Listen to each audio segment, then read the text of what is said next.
The small business and micro business sector, or SMEs, is crucial to our economy, generating wealth and employment and contributing significantly to the non-energy segment of the gross domestic product, or GDP. Innovation is regarded as a significant factor in determining this sector's continued success. From the shopkeeper to the factory owner, what is the role of information and communication technologies, or ICTs, in the success of this sector? It must go beyond the use of point-and-sale hardware and software. Essentially today, if we fail to innovate, we will get left behind. It is the high cost of ICT complacency. Trinidad and Tobago suffers from what the Global Innovation Index of 2014 describes as the paradox of plenty. High global innovation index rankings below par performance. In other words, you can have a high rating, but your performance does not really match your rating in the index. They conclude that resource-rich economies like Trinidad and Tobago show relative weaknesses in their innovation ecosystems when compared with countries with similar income levels. They have scores that are 10% or more below the trend line. By way of example, our country's global innovation ranking moved from 81 out of 143 countries in the world in 2013, down 9 places to 90 in 2014. We need to address that trend.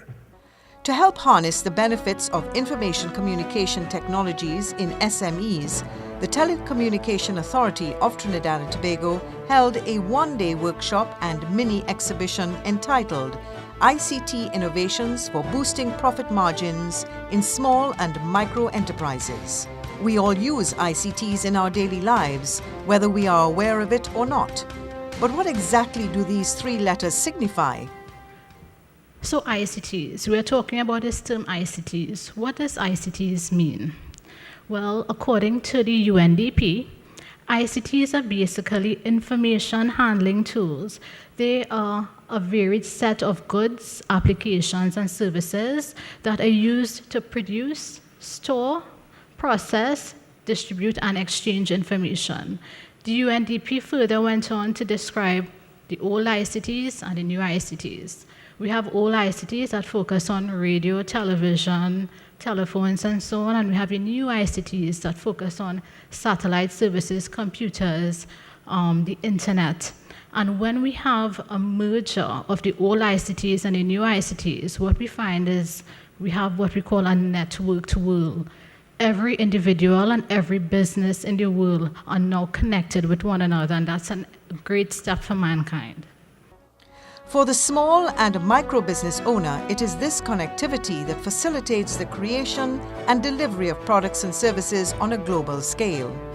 From the shopkeeper to the mechanic, whether acquiring new skills or accessing new markets, ICT can provide the competitive advantage. Currently, we have a new ICT plan, and that's the Smart TT plan. And within that plan, we have 5 thematic areas. I'll explain these 5 areas on this slide, but most important to the business community is this thematic area, and that's the thematic area on e-business and ICT sector development. Within that thematic area, we have key imperatives that focus on businesses. We have stimulating ICT demand to encourage e-commerce adoption, developing e-business capacity, enabling the production, distribution, and promotion of local ICT products and services, enabling other sectors through ICTs, and facilitating leadership and coordination of efforts among key stakeholders within your country. Also contained within the National ICT Plan, the Smart TT Plan, we have identified broadband access targets. And what access means is that we want every household in Trinidad and Tobago to have access to broadband services. What sort of policies you all would have in place for companies that would be in green computing? One of the policies we are looking at is to transform the sector in terms of promoting ICTs. And I had mentioned some of the legislation that is up there, and the legislation that we have coming on board, it not only focuses on any particular industry, it focuses on all industries, including the computing industry. It focuses on big businesses, it focuses on small and micro enterprises, so it's all encompassing. For the first time, the digital playing field is now level. The laptops our children carry have the potential to allow them to create the next $1 million app right at home. Trinidad and Tobago also boasts the 14th cheapest fixed line and internet subscription charges in the world, giving us access to the tools and resources to bring ideas to fruition. Professor Abhijit Bhattacharya of the University of Trinidad and Tobago talks about the next frontier in ICT innovation, artificial intelligence. Now machines are doing, things which were earlier actually exclusively reserved for human being.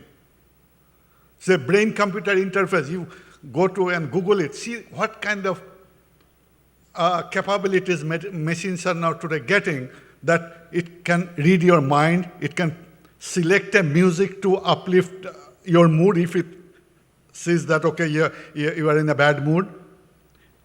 The robots are sensing what people want, so now if you Google it, you can see that some very interesting experiments which Japanese are doing, and how a robot is replacing a teacher, delivering a lecture somewhere else, and interacting in a hospital.